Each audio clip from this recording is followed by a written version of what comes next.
In a world where truth eludes our understanding and knowledge is power, the search for answers has never been more vital. These answers are not found in the traditional religious narrative, but are hidden within the pages of an ancient text, a text known as the Secret Gospel of John. This mysterious document, believed to have been written by the Apostle John himself, is part of a movement known as Christian Gnosticism. The word gnosis means knowledge, but not just any kind of knowledge. It is a knowledge that is not acquired through study, but obtained through direct experience with the divine.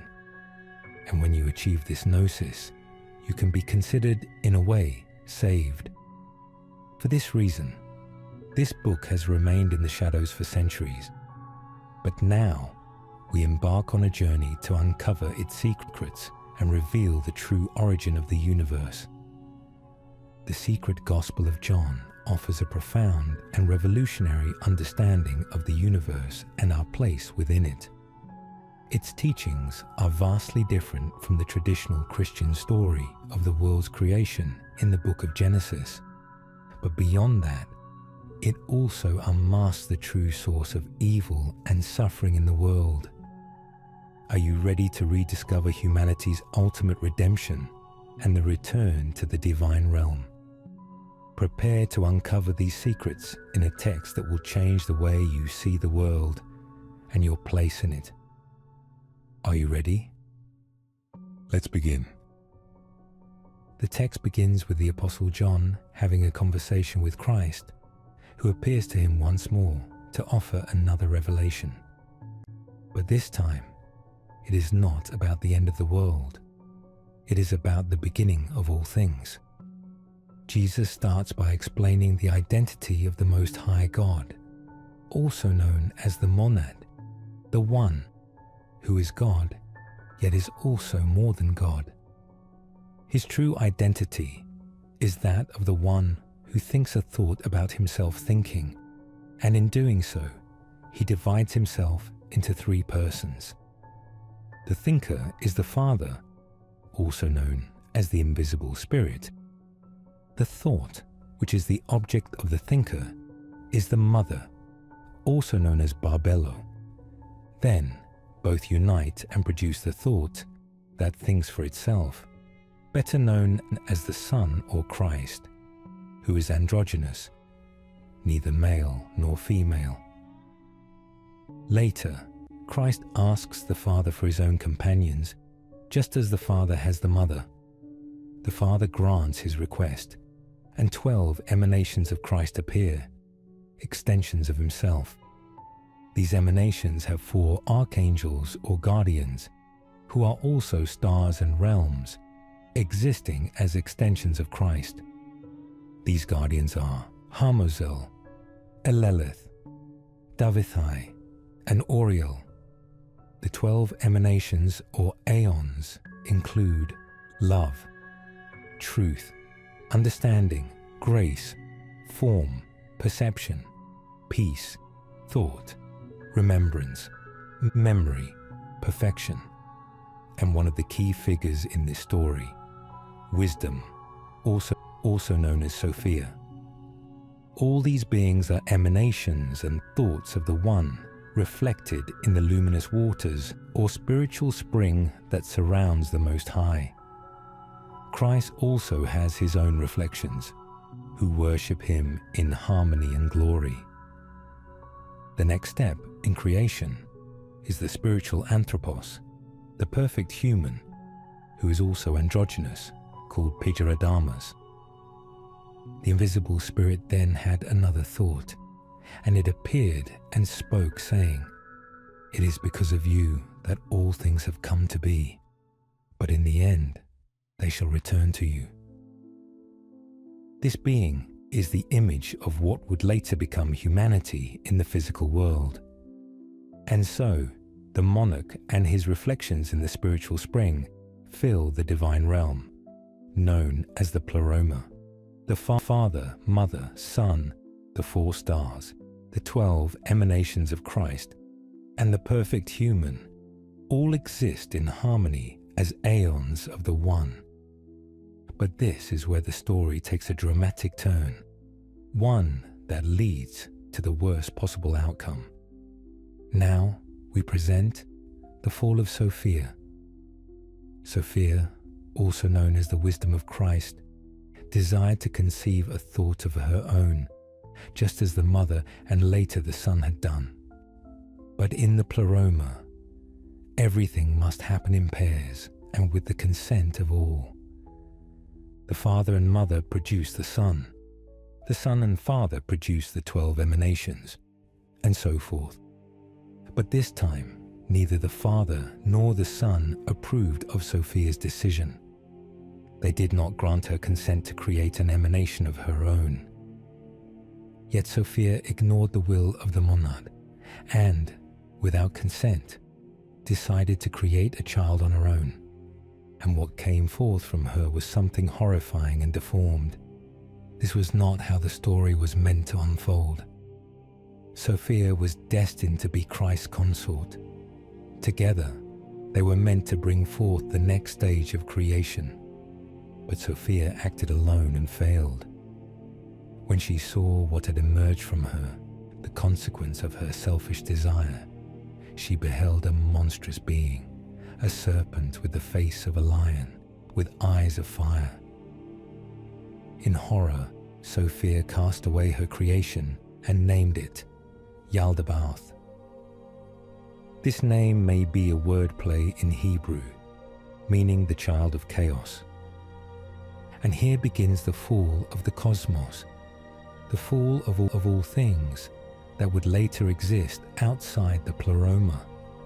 The Gnostics identified Yaldabaoth as the Demiurge, who would later be known as Jehovah. He became the first archon, a term meaning ruler or administrator, mentioned by Paul in Ephesians 6:12. He stole a great power from his mother, the divine spark that comes from the monad and resides within all his aeons. With this power, he became strong and created more aeons, like the essence of burning fire. And so, Yaldabaoth united with his own ignorance and created more archons, whose names are Armazel, Kalila Umbri, Cain and Abel, Yobel, Brixis, Harmazel, Melchior, and Apelia. Yaldabaoth created these archons as extensions of himself. He is not just their leader, he is them. Then he placed 7 archons over the 7 heavens and 5 over the depths of the abyss. Together, they created the cosmos, the physical universe, the world in which we live today. The 12 archons had 12 powers with animal faces, each of which in turn had 30 demons beneath them. When we multiply all of this, it totals 360, creating the cosmos as viewed by the Babylonians. This is nothing more than demonic astrology, an instrument of Yaldabaoth used to deceive humanity. So when you see the planet Jupiter, in reality, you are witnessing an archon. And if you look at another particular star, you'd be seeing another demon archon. All this exists in the cosmos of Yaldabaoth, where the work is evil, time, space, matter, everything. Thus, we now have an existence in adversity, where there are 2 realities, the pleroma, or the divine dimension, where the aeons of the monad reside, and the kenoma, the dimension of darkness, where the lions of Yaldabaoth dwell, along with the material universe, which is also a creation of this material realm. The Gnostics call it the illusion of the flesh, while what truly exists is the pleroma, where the essence lies. Both realities are contrasted as follows. The pleroma is the spiritual spring of luminous waters, while the kenoma is the luminous fire and matter, The pleroma is infinite, for it is one with the monad, who is also infinite. And the kenoma is spatially infinite, just like Yaldabaoth. The kenoma is temporal, whereas the pleroma contains immortal beings, and the kenoma houses mortal ones. In the pleroma dwell the archetypes of reality, while the kenoma only harbors the shadows of that reality. In the pleroma lives the spirit, and in the kenoma reside the soul and the body, both representing a duality between good and evil. Later in the story, we see how the monad places Sophia in a dimension between the two realities, a sort of prison until her inherent deficiency is rectified. So Christ, as her consort, sets himself the task of rescuing her from that prison. This becomes his mission upon incarnating, to rescue humanity and to redeem his beloved Sophia. Now, let's see the next step in the creation of Yaldabaoth. Upon seeing all that he had created, he declared, "I am a jealous God. There is no other God besides me." The archons looked toward the pleroma and saw the divine anthropos, the perfect spiritual human, and said, "Come, let us create man in our image and likeness." They created him according to each of their powers, thus forming the soul of humanity, imbued with pleasure, desire, suffering, and fear. These will be the powers of the four superior demons, and from them arose other passions: evil, pride, envy, jealousy, stress, anxiety, mourning, rage, anger, agony, and shame, among others. Then Yaldabaoth desired to attach this soul to a physical body. So the angels convened in the council of Yaldabaoth, while he commanded more than 300 demons to inhabit every part of the human body. Each of your fingers belongs to a demon, your eyes each of your hairs, and every action a man performs with his body is manipulated by these demons within your soul. Yet this physical body, along with its soul, remains lifeless, for the demons failed to create life. Lacking the divine spark that comes from the monad, the spark that dwells within each of the aeons, including that of his mother. Thus, the monad devised a plan to deceive Yaldabaoth and give life to this human soul trapped in a physical body.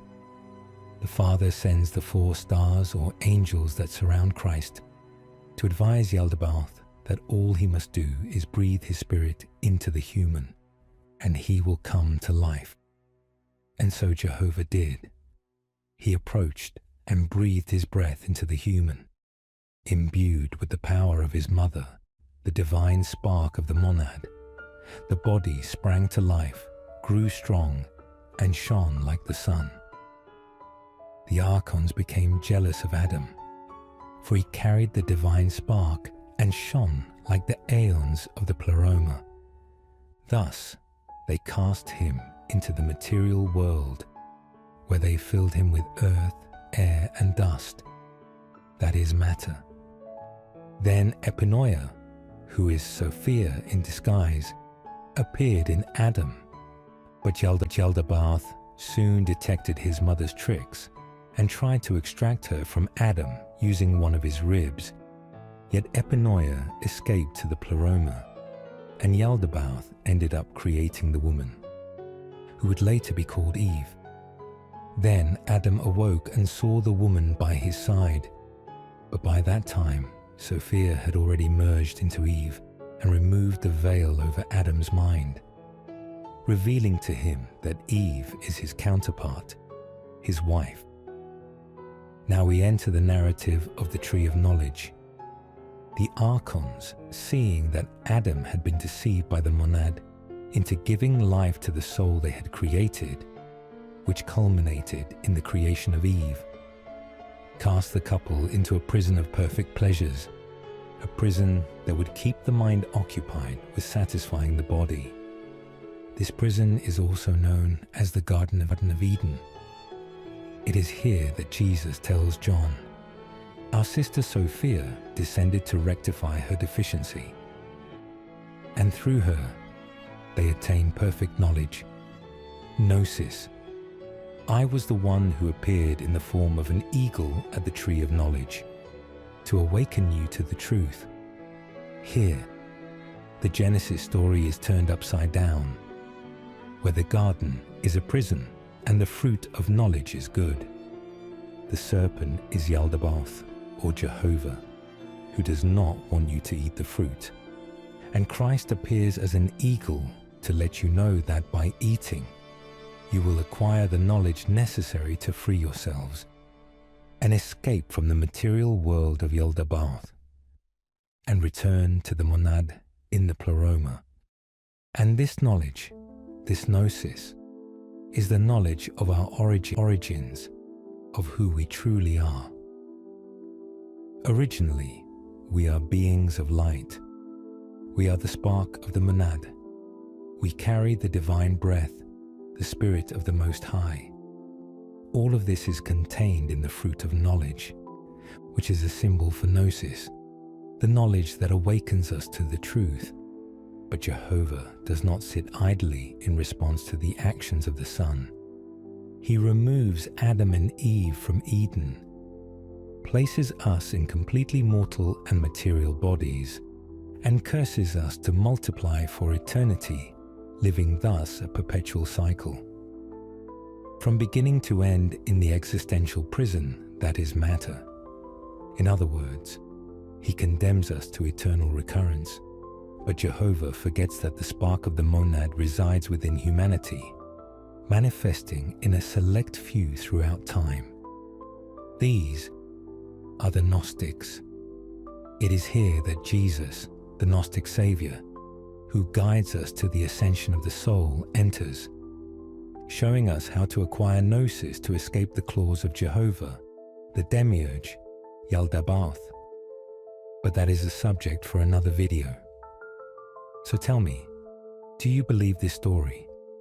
Either way, if you like this video, subscribe to this channel, hit the like button, and give us your opinion in the comment section below.